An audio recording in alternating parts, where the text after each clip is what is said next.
One more question. This is it, ladies and gentlemen. Man, this is going to be the last question of San Diego 2012. We'll never have this moment again. This is really cool. I want to thank you for hanging out tonight and talking to me. This is always, people always go, what's your favorite part of Comic-Con? I'm not lying. This is hands down my favorite moment at Comic-Con.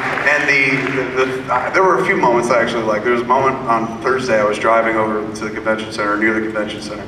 And there was a sea of humanity coming out, streaming down the road, you know, from the building to either the Marriott or to the Hyatt.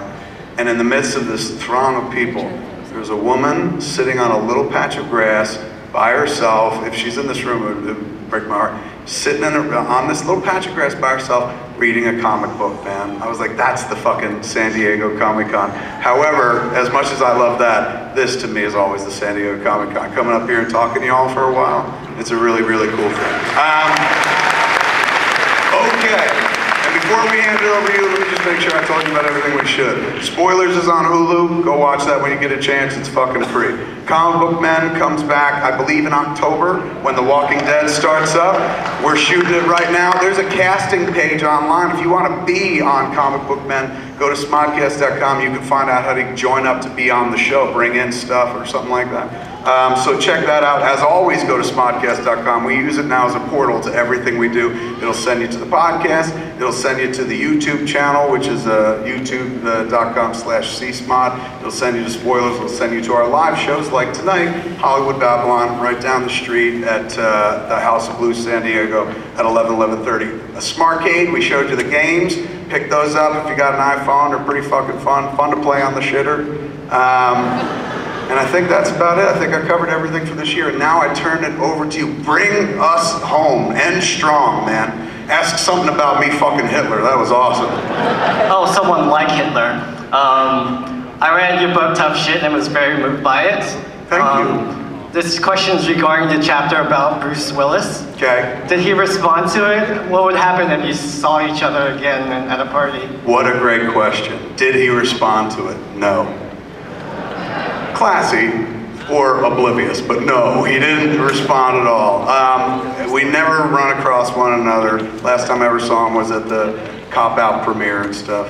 All I know about the book, and here's why I don't think he raised a stink or tried to get in touch with me.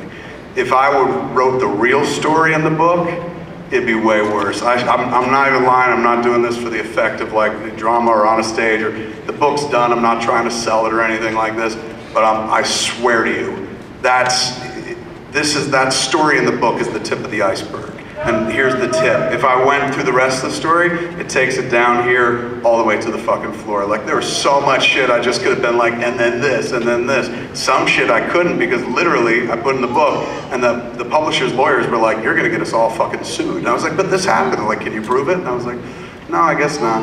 So I had to scale some of that stuff out. So I think he kind of left me alone because he was like, he didn't talk about anything really all that bad. The shit I talked about was kind of the easy shit to deal with. It was way fucking worse than that. But at the same time, you don't want to write a whole chapter about like, oh, woe is me, I got to make a fucking movie for Warner Brothers. So some of that shit, you know, I'll wait until he's gone and shit. You know, he deserves his life and he deserves to be happy. It's true, it's true. Can you give us a Comic-Con exclusive? I'm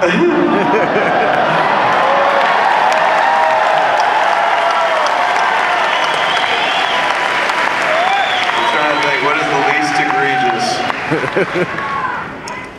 End strong. Oh, but this is going to end my career.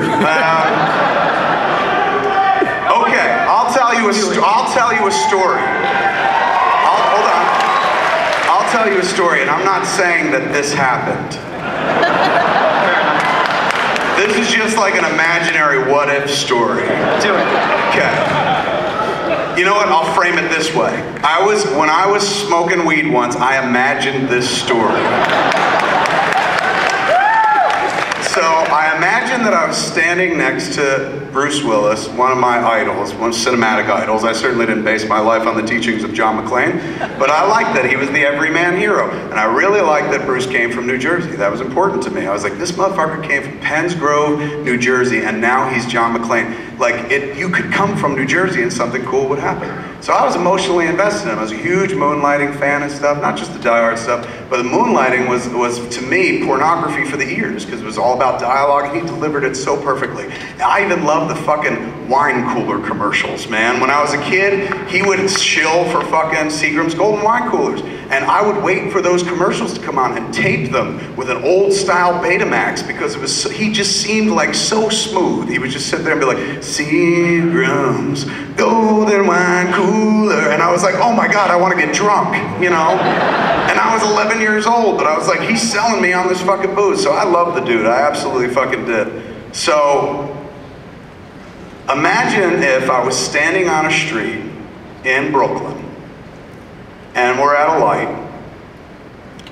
There's a stop sign here, so traffic is coming up a side street, and so periodically traffic has to stop. And I'm standing, imagine me, if this ever happened, which it didn't, but imagine, pretend if you will, I'm standing next to Bruce Willis. And it's awkward because he doesn't really like to engage that much. You wait for him to talk to you and stuff.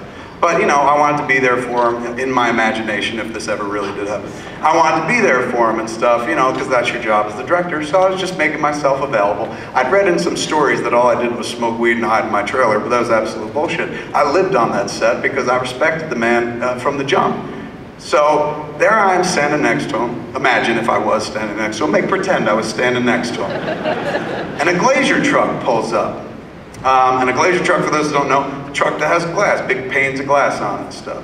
And the dudes pull up and they glance over to their right and then fucking whoop, do a fucking triple take, and it's not because they're like, it's Fatty McNoFly, no shit. They see fucking one of the biggest names in movie history is sitting there, you know? So imagine if two Glaciers pull up to where me and make pretend Bruce Willis are standing, and the Glaciers see Bruce and go absolutely apeshit. Go, woo, Die Hard! They don't use his name, they call him by the title of the movie.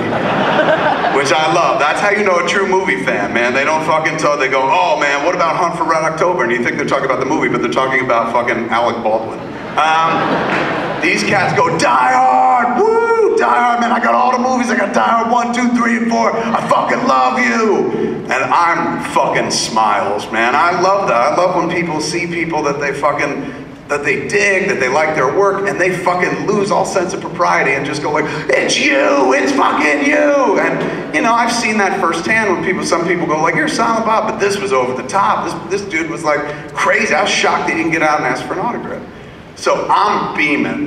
Make pretend if this didn't happen, but I would be beaming. I imagine in that situation I'd be beaming because that's a really cool human moment to see, and I was witness to it, man. I know the feeling, if it existed, of that Glacier truck dude and stuff. But then imagine, make pretend if you will, in an effort to make conversation with one of the most emo bitches on the planet, make pretend, because this didn't happen. You turn to your right and you go, that's gotta feel awesome, man. That's gotta feel awesome. Isn't that great?